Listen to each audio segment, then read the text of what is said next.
Assalamualaikum warahmatullahi wabarakatuh. Dalam kesempatan kali ini, kita akan membahas tentang manajemen usaha. Pengelolaan manajemen usaha dibutuhkan dalam konteks internal perusahaan, agar perusahaan benar-benar memiliki arah dalam menjalankan usaha, terukur dan terencana dengan baik. Perencanaan usaha juga akan menjadi controlling tools, apakah dalam perjalanannya nanti bisnis yang dijalankan berada dalam line yang benar atau tidak. Terutama dalam bisnis yang relatif baru, penuh dengan kreativitas, perencanaan usaha juga semakin dibutuhkan. Beberapa manfaat yang diperoleh dari pengelolaan usaha adalah: 1. Memiliki bisnis yang visible untuk dijalankan berdasarkan studi kelayakan yang dilakukan. 2. Memiliki usaha yang berbadan hukum jelas. 3. Memiliki laporan keuangan yang bermanfaat untuk kelangsungan usaha, keuntungan optimal, dan pengajuan kredit. 4. Memiliki perencanaan pengembangan dan operasional usaha yang jelas. Untuk lebih lengkapnya, mari kita simak berikut ini. Dalam Kamus Besar Bahasa Indonesia diterangkan bahwa manajemen adalah penggunaan sumber daya secara efektif untuk mencapai sasaran. Secara umum, manajemen adalah sebuah proses yang dilakukan seseorang dalam mengatur kegiatan yang dikerjakan individu atau kelompok. Manajemen usaha adalah salah satu kegiatan untuk mengatur segala hal dalam menjalankan usaha sehingga tujuan-tujuan yang diharapkan dapat tercapai. Untuk menjalankan manajemen usaha diperlukan beberapa tahapan, yaitu 1. Identifikasi peluang bisnis. Identifikasi peluang bisnis dimulai dari mencari gagasan produk atau jasa usaha baru. Dengan mengidentifikasi peluang yang ada, memungkinkan kita untuk mendapatkan ide atau gagasan bisnis yang mungkin selama ini belum terpikirkan oleh orang lain. Setelah mengidentifikasi peluang bisnis dan mendapatkan ide atau gagasan produk baru yang akan dilaksanakan, langkah selanjutnya adalah membuat perencanaan usaha. Suatu rencana kerja yang dibuat tertulis dan resmi guna menjalankan perusahaan merupakan perangkat tepat untuk memegang kendali perusahaan dan menjaga agar fokus usaha perusahaan tidak menyimpang.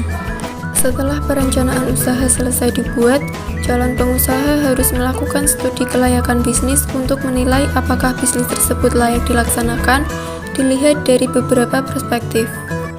Studi kelayakan usaha terdiri dari studi teknis, yaitu meliputi persoalan tempat usaha, apakah sewa atau milik sendiri, dan peralatan yang digunakan, apakah leasing, beli, atau sewa. Selanjutnya ada studi manajemen, menyangkut sumber daya manusia yang terlibat dalam bisnis atau usaha yang dijalankan. Selanjutnya yaitu studi pasar, meliputi studi mengenai konsumen, apakah konsumen yang menjadi pasar sasaran produk atau jasa yang akan dijalankan masih terbuka luas dan cukup banyak. Apakah pasar sasaran produk atau jasa yang akan dijalankan hanya melayani segmen tertentu saja, atau bahkan melayani semua segmen? Selanjutnya, studi modal, meliputi dari mana sumber dana usaha berasal, apakah 100% modal pemilik, apakah hutang, atau bekerja sama dengan pihak lain. Yang terakhir adalah studi persaingan, meliputi analisis kompetitor yang juga bermain di lahan yang sama. Tahapan untuk menjalankan manajemen usaha yang kedua adalah perencanaan bisnis. Perencanaan bisnis yang baik merupakan perencanaan secara komprehensif, baik perencanaan yang bersifat non-keuangan maupun perencanaan keuangan. Rencana non-keuangan meliputi akta pendirian, bentuk bahan usaha, izin usaha, SDM, supplier, strategi pasar maupun rencana pengembangan produk atau jasa. Sedangkan rencana keuangan meliputi penyusunan neraca dan laporan laba rugi serta laporan arus kas. Laporan keuangan merupakan alat yang digunakan untuk mengkomunikasikan informasi keuangan dari suatu perusahaan kepada pihak-pihak yang berkepentingan dengan eksistensi suatu perusahaan. Tahapan untuk melakukan manajemen usaha yang ketiga yaitu perencanaan pemasaran. Perencanaan pemasaran merupakan proses untuk memilih dan menganalisis target pasar, mengembangkan dan memelihara bauran pemasaran untuk dapat memuaskan kebutuhan konsumen. Proses pemasaran yang sukses tidak terlepas dari adanya tahap-tahap sebagai berikut. Yang pertama, segmentasi pasar, yaitu proses memilah pasar yang heterogen menjadi kelompok atau segmen yang homogen, yaitu memilih karakteristik dan kebutuhan produk yang sama. Yang kedua ada targeting, yaitu memilih satu atau lebih kelompok atau segmen pasar yang ada. Penetapan pasar sasaran yang dipilih dilakukan berdasarkan evaluasi terhadap daya tarik masing-masing segmen. Yang ketiga yaitu pemosisian, menempatkan atau memposisikan citra produk dan benda konsumen dibandingkan dengan produk pesaing. Tujuannya agar suatu produk memiliki tempat yang jelas, terbedakan, dan didambakan dalam benda konsumen sasaran. Perencanaan pemasaran memuat hal-hal sebagai berikut. Yang pertama, analisa situasi, terdiri dari S, strength, W, weakness, O, opportunity, T, threat. Yang kedua ada tujuan pemasaran. Tujuan pemasaran perusahaan beraneka ragam sesuai dengan kepentingan perusahaan masing-masing. Sebagai contoh dapat dikemukakan tujuan pemasaran, mempertahankan posisi perusahaan sebagai market leader atau memperluas penguasaan market. Yang ketiga ada strategi inti, merupakan alternatif strategi yang terpilih dalam decision making.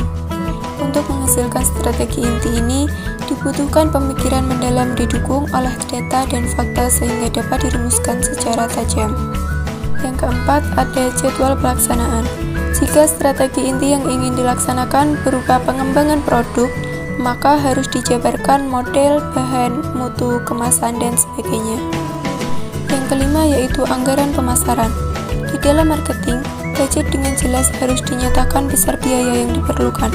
Jenis kegiatan pemasaran untuk berbagai teknik promosi, melakukan riset pemasaran, dan sebagainya. Yang terakhir ada pengawasan. Untuk semua implementasi marketing plan harus dilakukan pengawasan. Pengawasan dilakukan dengan membaca dan mempelajari laporan tertulis dari pelaksana ataupun hasil observasi. Jika terjadi penyimpangan atau kendala dalam pelaksanaan, maka harus segera diambil tindakan perbaikan. Demikian penjelasan dari saya. Atas perhatiannya terima kasih. Wassalamualaikum warahmatullahi wabarakatuh.